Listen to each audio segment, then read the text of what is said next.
tem uma responsabilidade como essa, você ainda contou um negócio que pra mim foi fiquei bem surpreso, que você falou assim que, durante o café, que o desafio não é você ir lá e enfrentar as pessoas e falar aquilo que você acredita. Essa até é a parte que pra você se torna mais fácil. O que é o desafio disso que você faz, cara? Porque todo negócio tem um desafio, né? A gente fazia aqui, o desafio é a logística, a agenda, enfim. Pro Nicolas, o que é o desafio de estar na posição que você tá, executando a função que você executa, cara? Cara, eu acho que a luta é contra eu mesmo, assim.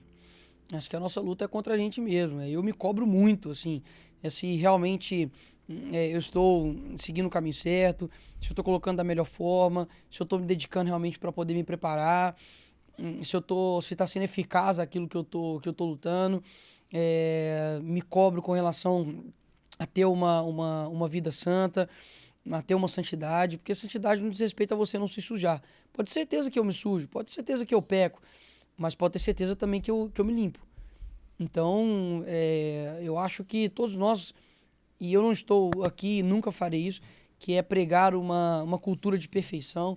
Sabe, nossa, o Nicolas não deve errar. Pelo contrário, erro muito, sabe, falho muito, peço muito perdão a Deus.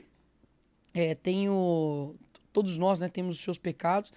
E acredito que o grande segredo, esse é o grande desafio, é a gente cada vez mais se parecer com Jesus. E posso falar, se alguém acha que acordar cedo para ir trabalhar é difícil, fazer isso é difícil, eu concordo que é difícil pra caramba. A realidade do trabalhador brasileiro é insana. Sabe, a pessoa não tem educação, não tem segurança, não tem saúde, pega um ônibus lotado, como eu já peguei várias vezes lá na cabana, lá o 1502, o 1510, pegava o 206, pegava o 21 para ir pra faculdade, pegava o 22 para ir pra faculdade. Tinha que saber o nome de vários, né? Porque se eu perdia um, tinha os outros. E ainda assim, tudo isso não se compara a, de fato, você lutar para se parecer ao máximo com Cristo. O que eu estou querendo dizer? Que, nossa, é uma coisa impossível, é muito difícil. Não. O que eu estou querendo dizer, cara, é que quando você coloca uma meta de ler a Bíblia todos os dias, de você jejuar, de você ter uma vida santa, você não vai enfrentar somente armas naturais.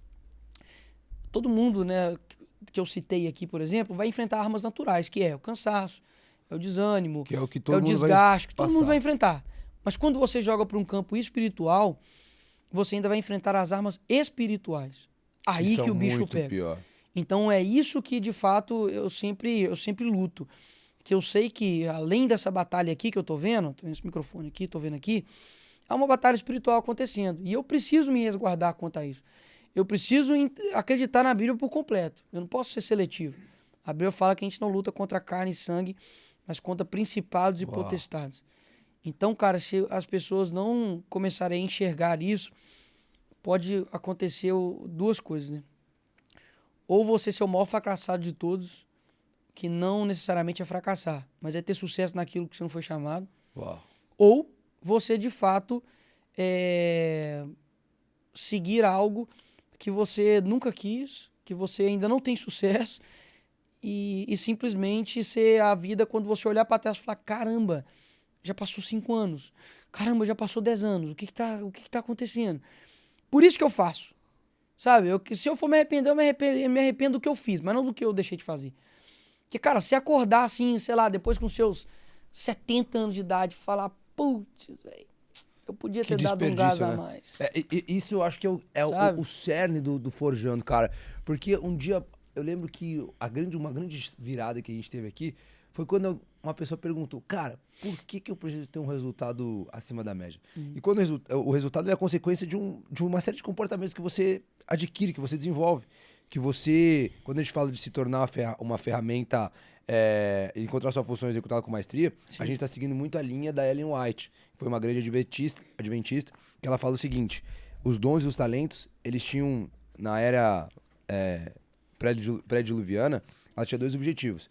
Era usar eles, os seus dons e seus talentos, para desenvolver um caráter semelhante ao de Cristo. E o segundo era para você ajudar outras pessoas a desenvolver esse mesmo caráter. O grande lance foi que as pessoas começaram a usar isso em prol da exaltação própria. Nossa, veja como eu sou bom em fazer isso, olha só a obra que eu tô criando. Uhum. E aí perdeu-se essa cultura. Quando a gente fala desse encontrar sua função e executar com maestria, é isso.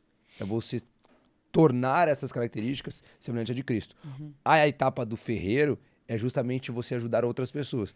Então é tudo baseado em princípios bíblicos com outras analogias para ficar de forma intrínseca. O Olavo falou algo muito interessante, assim, ele fala, por exemplo, a respeito de Davi. Não tem ninguém que vai ter uma perfeição quantitativa, ou seja, qualitativa, né? Ou seja, vai ser bom em tudo.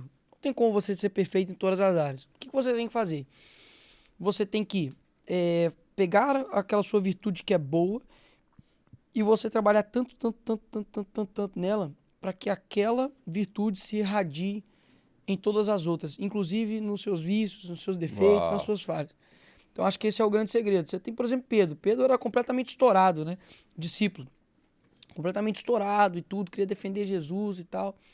Inclusive, antes mesmo ali da sua morte, né? Ele indo em direção ali, já ia estava no coração de Jesus que ele deveria, de fato, né? E estava chegando o momento de ir para a cruz. E aí Pedro fala, não, Jesus, isso não vai acontecer não, nós vamos deixar isso acontecer não. Aí, cara, Jesus fala com ele assim, oi? Se fosse hoje, né? Você tá doidão? Falou, não, aparta-te de mim, Satanás. Que eu não tenho parte com você, não. Porque, olha que loucura. Tava uma pessoa que com uma boa intenção de querer falar com Jesus, não, Jesus, nós vamos te proteger e tal. Jesus entendeu isso como, meu amigo, você tá querendo impedir o meu propósito. Uau. Sacou? Então, assim, por mais doloroso que seja, mas era o que o meu pai quer pra mim. Quem é você pra falar que não vai deixar? Quem é você pra falar, sabe? Que tipo assim, não, nós não vamos deixar isso acontecer, por mais da boa intenção que seja.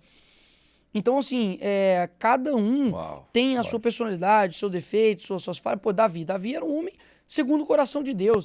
Mas ele não só cometeu adultério, mas como colocou Urias, né, para poder ir lá batalhar, para morrer, para poder ficar como se o filho fosse de Urias e não de Davi. E Davi enfrentou consequências pesadíssimas com relação a isso. Então, eu acho que o grande segredo, cara, da nossa vida realmente é a gente ter uma identidade, sabe, para mim, afixada em quem Jesus era. Isso é muito difícil, é muito complicado. E sabendo principalmente que os resultados que você quer que aconteça, falo muito aqui, o podcast chama Forjando Resultados, de que os resultados que você almeja precisam estar alinhados com a vontade de resultados que Jesus almeja. Que é o encontrar a função certa. Não adianta o machado, a marreta ter que querer bater madeira, porque ela foi feita para bater prego. Sim. Então, a função que a gente tem é o que a gente... Sim, e nem sempre atrele resultados a positivo. É isso que eu quero dizer no sentido assim... Porque quando fala resultado, a galera pensa... Dinheiro. Eu digo, matematicamente, pensa do 1 para mais, né? Isso. Só que se você faz uma conta matemática, o resultado pode dar -3. Né? Pode ser um resultado negativo. É um resultado. Então, mas nem sempre também o resultado negativo quer dizer que seja um resultado ruim. Poxa, quando você tem uma equação matemática, você acha o resultado, por mais negativo que seja, é o resultado certo, horas. Sim. Você não vai mudar lá o resultado da sua prova porque... Precisa dar positivo. Porque precisa dar positivo. O que eu quero dizer com isso é que, hoje, se você quiser entender os resultados e você não compreender que, inclusive, possa vir propósitos na sua vida que demanda dor, que demanda sofrimento e que talvez Deus queira te usar nisso, você talvez vai buscando muito mais um ego, um resultado para si próprio, um status, do que necessariamente um resultado.